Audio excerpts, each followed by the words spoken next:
அண்ணன் சொன்னாங்க எல்லா மலையில் இருக்க வசிக்கிறவங்களுக்கெல்லாம் ரோடெல்லாம் போட்டிருக்கிறோம் அப்படின்ட்டு. அண்ணனுடைய மாவட்டம்தான் திண்டுக்கல் மாவட்டம்.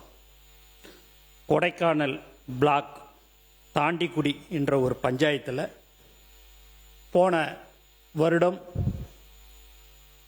எங்கள் தலைவர் தளபதி அவர்கள் படப்பிடிப்புக்கோசம் ஷூட்டிங்கோசம் அங்கே போனார். ஒரு சீன் எடுக்கணும்னு சொல்லிட்டு அந்த கரடு முரடா ஜீப்பில் மேலே ஏறி அந்த இடத்துக்கு போனார் தாண்டிக்குடியில். நானும் கூட போயிருந்தேன்.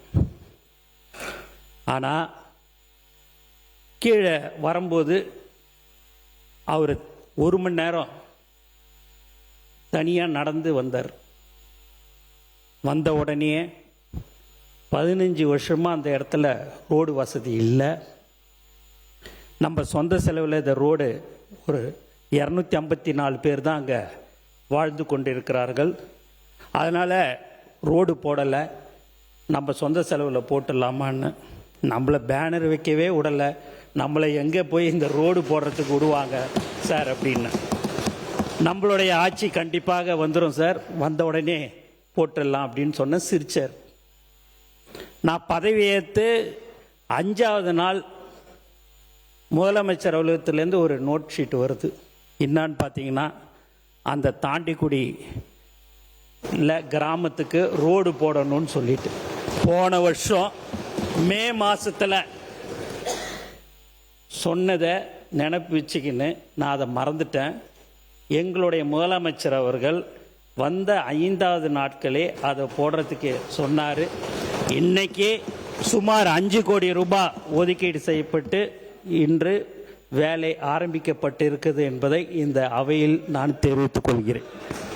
உறுப்பினர் அவங்க பேசுகிறாங்க, அவங்க மூலமாக அவங்க பேசுகிறாங்கல்ல, அவங்க பேசும்போது நீங்கள் வருங்க. அவங்க பேசுகிறாங்க, உறுப்பினர் அவங்க நீங்கள் பேசுங்க. இல்லை அவங்க மூலம் பேச உங்கள் உறுப்பினர் தானே பேசுகிறாங்க, பேசிட்டோம்.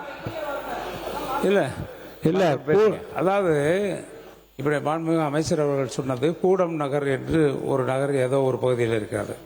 நான் சொல்ல பிரதான சாலை கிடையாது, தாண்டிக்குடியில் அது ஒரு பிரதான சாலை கிடையாது. கூடம் நகர் இல்லை, அது இல்லை. கூடம் நகருக்கு கூடம் நகருக்கு நாங்கள் பண ஒதுக்கீடு செய்து அதுக்காக ஒதுக்கிய பணத்தை அந்த டெண்டர் எடுத்தவர் இறந்து விட்டார். இறந்து விட்டதற்கு பின்னால் வீரகுமார்னு இறந்துட்டார். அதுக்கு பின்னால் இப்போ டெண்டர் வச்சாச்சு, அதுக்கு தான் அந்த பணி நடக்குது. ஆக அதற்கு டெண்டர் கொடுத்த ஆட்சியும் எங்களுடைய ஆட்சி என்பதை நான் தெரிவித்துக் கொள்ள விரும்புகின்றேன். இதில் குறிப்பாக எங்களது ஆட்சியில் கிராமப்புற உட்கட்டமைப்பு வசதிகளை மேம்படுத்துவதற்காக பல்வேறு திட்டங்களில் எல்லா திட்டங்களுடைய நிதிகளையும் ஒதுக்குறோம். ஒரு இன்னுக்குள்ளே கொண்டு வர ஒரு கிராமத்தினுடைய வளர்ச்சிக்காக, கிராம வளர்ச்சிக்காக எல்லா திட்டங்களையும் கொண்டு வர்றோம். அதில் பார்த்தீங்கன்னா அனைத்து கிராம அண்ணாமரவளர்ச்சி திட்டத்துக்கு 1200 கோடி கொடுத்துருக்கோம். அதே மாதிரி நபார்டு பிஎம்ஜி சுவையில் 3700 கோடி கொடுத்துருக்கோம். அதுபோக பெரிய அர்பனுக்கு 300 கோடி கொடுத்துருக்கோம். அதுபோக குழந்தை நேயப்பள்ளின்னு சைல்டு ஃப்ரெண்ட்லி ஸ்கூல்னு ஒன்று இருக்குது. அதுக்கு அந்த ஸ்கூல் உங்களுக்கு தெரியும், அது கிட்டத்தட்ட 200 கோடி கொடுத்துருக்கோம் அந்த வருஷம், போன வருஷம். அப்போ கொடுத்ததில் 200 கோடி. அதே மாதிரி கிராமத்தில் இருக்கக்கூடிய ஏற்கனவே கிராமத்தில் இருக்க நீர்த்தேக்க தொட்டிகள்லாம் 6 மீட்டர் 7 மீட்டர் தான் இருக்குது. அதை 12 மீட்டர் ஆக்கி இதுவரை வரலாற்றில் இல்லாத அளவிற்கு வானத்தை பார்க்கின்ற அளவிற்கு ஏறத்தாழ 7500 மேல்நிலை நீர்த்தேக்க தொட்டிகள் கிராமப்புறங்களில் கட்டப்பட்ட ஆட்சி கடந்த கால ஆட்சி என்பதை நினைவுற விரும்புகின்றேன். அதில் கடந்த ஆண்டு 300 கோடி. அந்த 300 கோடி நீங்களாக தொடர்ச்சியாக பல்வேறு திட்டங்களின் மூலமாக புதிய நீர்த்தேக்க தொட்டிகள் கட்டது 300 கோடி. உயர்மட்ட பாலங்களுக்காக 800 கோடி கொடுத்துருக்கோம். இது போக ஊரக பகுதியில் உள்ள தெருக்கள் மற்றும் அந்த குறுகலான சந்தைகளுக்காக 350 கோடி கொடுத்துருக்கோம். ஊரக பகுதியில் உள்ள மண் சாலைகளை ஓரடுக்கு கப்பி சாலைகளாக மாற்றுவதற்கு 150 கோடி கொடுத்துருக்கோம். அதே மாதிரி கிட்டத்தட்ட அங்கே இருக்கக்கூடிய நீர்வளங்களை பாதுகாப்பதற்காக ஒரு 500 கோடி கொடுத்துருக்கோம். இங்கே ஊராட்சி மன்ற கட்டடங்கள் கட்டுவதற்கு 157 கோடி கொடுத்துருக்கோம். அதுபோக நமக்கு நாமே திட்டத்திற்காக 150 கோடி கொடுத்துருக்கோம்.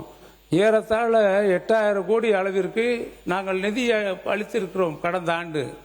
ஆனால் இந்த ஆண்டு நீங்கள் பெரிய அர்பனுக்கு ஒரு 1000 கோடி, அது மலை வளர்ச்சி பகுதிகளுக்கு சாலைகள் அமைக்க ஒரு 100 கோடி, இது போக 6000 கோடி கொடுத்துருக்கேன். மொத்தம் 7100 கோடி.